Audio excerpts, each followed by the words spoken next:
it's only sexist when men do it. Now, this video is 9 years old, but I think it's a very good way to look at how someone who is, by his own admission, is very left-leaning. TJ said that he was, if not currently a socialist, then definitely leans that way. More of one of these people I've seen a lot of these days who, I don't think socialism could work right now, but it's a good idea. So I kind of want to look at where it all started and see what his rhetoric was like 9 years ago and how this created this deal with the devil. I think it could be an interesting look at how YouTube went into the shitter it went into. So, there's this show on CBS. It's called The Talk. It's kind of like CBS's answer to The View. The premise is that a bunch of mindless, chattering cunts sit at a table and talk about their problems. I don't fucking know. I don't watch the show. I saw this clip on the internet where they were talking about this woman who chopped her husband's penis off and stuffed it in a garbage disposal.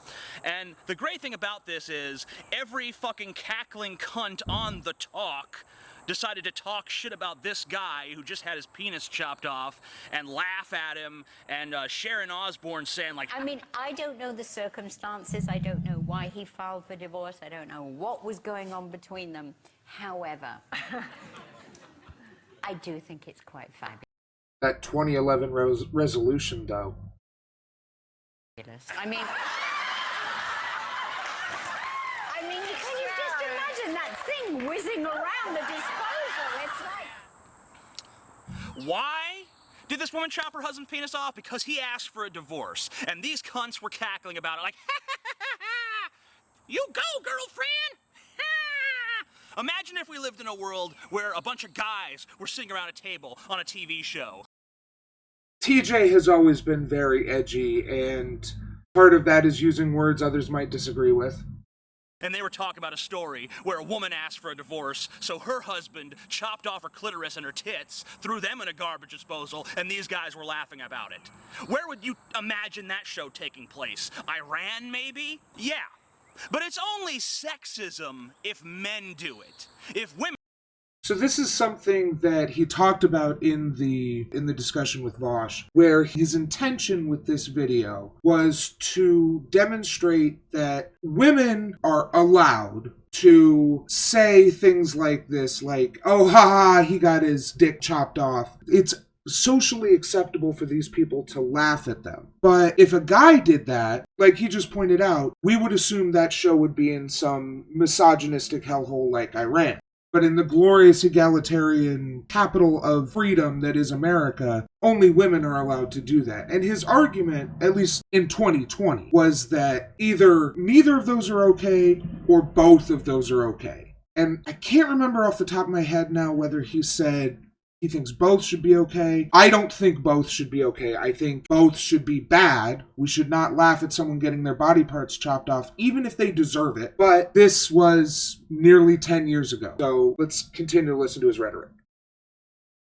Women laugh about a man being mutilated by his wife. It's okay. It can go on CBS. No uproar. No one cares. It's fine with America. If the situation's reversed, America would be having a shit fit. We'd be calling for those men's heads on sticks, for fuck's sake. There's this show. It's on True TV. It's called Forensic Files, and every episode of the show is the exact same fucking show. The guy kills his wife. They fucking police collect evidence against him. He goes to trial, he gets convicted, the show ends with us hearing about how justice was served. This is a show, it's not a scripted show. This is a show about real crimes. And, you know, it's true TV, it's reality TV, obviously. So anyway, one night I'm watching the show, and the situation is a little bit reversed. This time, it looks like the woman killed her husband. All of the evidence points to the fact that she took a shotgun, went up to him when he was sleeping, placed the shotgun up against his temple, pulled the trigger, killing him in cold blood. It goes to trial. She tells the jury, he beat me. He abused me mentally and physically. He deserved it. Completely unrelated to what he's talking about here. Whenever I see videos like this, I always wonder how they're being filmed. Is his girlfriend or wife walking backwards in front of him, or does he have a selfie stick that he's just got held down low like this? Just Curious. And the jury let her go. The jury said, oh, okay, he deserved to die because the person who killed him said he was an asshole. That's American justice. That's... I do think this really shows a lot of the immaturity TJ had at that time. And I'm not talking shit about the Amazing Atheist. He has been on YouTube almost as long as YouTube has been a thing. And I do think, for all of his responsibility for kickstarting the anti-SJW movement, putting it all on his shoulders is incorrect. And moreover, I think he has done good on this platform. That said, the issue with our justice system is that there will often be greater leniency given towards women because they tend to be abused. Again, we've had this discussion before. Not all men are rapists. Most rapists are men. Not all abusers are men. Most abusers are men. And this often gets reflected in our social justice system with women getting off for offenses that men would be convicted for easily. This is not good. This is not fair or egalitarian practices. But this is the world we live in. We need to work to correct that. Impotently yelling at a camera about it is not the way to correct it, but it's good to bring attention to it so that people can correct it individually and we can work on building a better system collectively. That's American justice. That's how we perceive these sort of gender issues in America. If you're a man and you do something to a woman, you are an abomination. If you're a woman and you do something to a man, you go, girlfriend! I mean, he's not wrong. That is the seemingly opinion and belief of people in society. That is sort of the default assumption. It was definitely true in 2011. It's become less true, but it is still an issue. Still something we need to work on. There was a case in Russia recently where a man tried to rob a woman's store. She beat the shit out of him, tied him up in the back, kept him as a sex slave for 3 days, basically, raped him. Now, there's a little bit of confusion as to whether or not this story is really true, whether it really happened, but that's not important. What is important is the reaction to it. This woman has a fan page on Facebook now. A bunch of people are talking about how great this is, how she empowers women, all this stuff.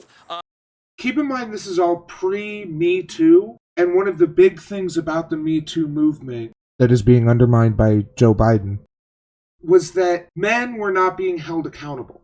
That men in power, not only men, but mostly men in power, were able to use that power to discredit legitimate grievances. We've seen this time and time again, and it was only with Alyssa Milano pushing the Me Too and the Time's Up Foundation and enough people coming forward against the likes of Weinstein that we were able to finally get a shift in the social consciousness so that people would be more likely to say, hey, this isn't right.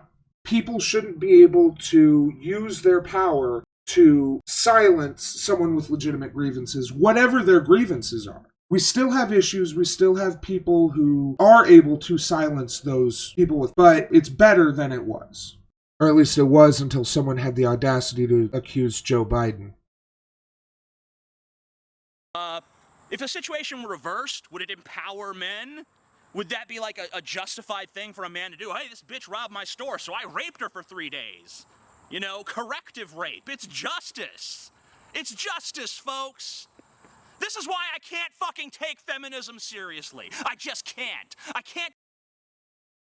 Again, this was almost a decade ago. Also, what he's referring to is sort of the dregs of second wave feminism that had started to morph into this kind of what we refer to as white liberal feminism or pop feminism if you don't want people screeching at you. The idea that women are inherently weaker and need to be protected like the Fabergé eggs they're apparently constructed of.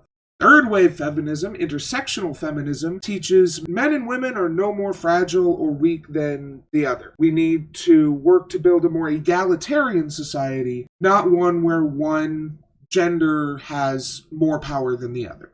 Obviously, we're not there yet, but we're closer than we were in 2011.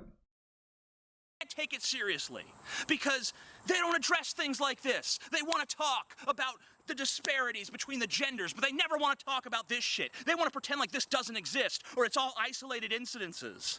It's not an isolated incident when an entire audience of women are all laughing about a man getting his dick chopped off when the reverse would never fucking happen. Never! Not unless you lived TJ, I love you, buddy, but I do not need to be able to count your nose hairs. in Iran. Not unless you lived in a country where women were some uber-oppressed minority with no rights whatsoever. Is that what men are in this country now? We have no right to complain? We have no right to say, I don't agree with this. I think this is disgusting. I think this is immoral. I don't think this belongs on fucking network television. At the very least, if they're allowed to joke about it, we should be too. So, I mean, either way, either this shouldn't be allowed or the other should be allowed. But we cannot have this double standard. It's inconsistent and it's wrong. So not to be like... He's not wrong there. This is a double standard. This is expressed not just in murder cases, in rape cases. This is also one of the big talking points among the red pill and incel communities about family courts. About how men are almost never chosen as the primary custody for children. And this sucks, because there's a lot of guys out there who have shitty baby mamas and want to take care of their kids, but the courts rule against them. You have to go to extraordinary lengths to get custody away from a mother who doesn't have history of drug abuse or a criminal background, or who just doesn't want to give up their rights. And that sucks. I mean, ideally, we'd build a society where parents don't split up after the children are together, but until we can get to that never going to exist utopia, because I understand that people change, we have to do something to make it more fair and make sure that we're doing what's best for the children, not just what the courts think is best due to outdated gender roles and stereotypes. Like a total buzzkill, but it is a little bit like sexist. Like if somebody cut a woman's breast off, no one would be sitting laughing. Like it's not that based. I think this is Becky and Roseanne. She's in Big Bang Theory. I think I remember reading she's actually become something of an activist, like between Roseanne and Big Bang Theory. So this makes sense that she would have this kind of take. Let's see how the audience reacted. right to sit around laughing about it if we think about it. It's different, though. It is different. One's floppy and It's not different. Darlene, yes, sorry. In both cases, they are committing violence on another person, whether justified or not. This is why I agree with him that this should not be a double standard. It's okay for one, it's okay for both. Ideally, I think it should be okay for neither. The big issue is that generally, when a woman gets their genitals mutilated, it's about control of the woman. Generally, when a man gets mutilated, except for circumcision, it's done out of vengeance or a perceived justice because the man has been behaving incorrectly, inappropriately, abusively, whatever. Because female genital mutilation is a problem in many parts of the world. Not so much here in America, but because people think that, oh, when a woman does it to a man, it's usually out of justice and she's getting back for all the abuses he's done against her. And in other countries, when people perform these female genital mutilation, it's done for a horrible reason, control of the woman. They think it's two different things. I mean, in both cases, their genitals are being mutilated. Whether the guy actually deserved it or not, I don't think the default reaction should be, when a woman does it, it's cool. When a man does it, it's horrible and whatever. Both of them are wrong.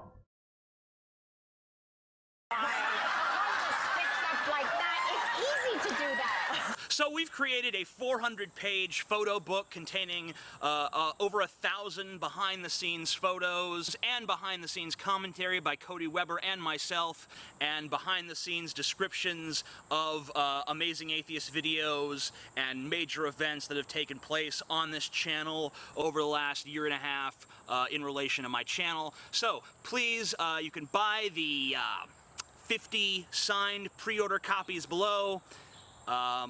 Okay, this is just shilling for a 9-year-old video. But yeah, This is interesting. I definitely can see how his rhetoric kicked off the anti-SJW movement it did. And to his credit, he has taken responsibility for that. He has stated that this video, he feels, is largely responsible for the rise of the anti-SJW movement initially. Obviously, things like Gamergate, Anita Sarkeesian led to the prevalence of it and the popularity of it. But I can definitely see where the rhetoric here created a bridging point, a jumping off point for those attitudes. He saw, as he took those steps down the road, that he could easily shake hands with the devil and become a millionaire, like Sargon did. But he doesn't feel he ever took that step. Obviously, that's up to every other person to decide whether he actually did that. But based on that discussion with Vosh, which I have to admit, I have not watched a lot of The Amazing Atheist at all. But he finally seemed to have realized what he was doing, and it seems he's corrected himself. At least, again, according to this discussion. I haven't watched any of his other stuff. I think the last video of his I watched was the Questions for SJW's video that featured what we later learned was a series of serial harassing creeps. Oh. And that was at the behest of other people. Well, he definitely does seem to, he definitely had some regrettable actions and videos over the past decade. Thought this would be an interesting look at how the anti-SJW movement got started from the person who is taking responsibility for starting it. And I can definitely see how his edgy, bombastic rhetoric was taken and run with by some people, even if that's not what he meant. Because again, he's absolutely right that the prevailing theory of feminism, as I'm aware in 2011, was that sort of late stage second wave feminism. Third wave intersectional feminism hadn't really caught hold, particularly in the larger consciousness. So we had a lot of this, what we now refer to as yes, queen, slay attitudes towards any woman who did anything to any man. And that's just as wrong when a man does it to a woman. Hey, thanks for watching. Hope you enjoyed the show. If you liked it, like, share, subscribe, and leave a comment. Thank you. See you next time.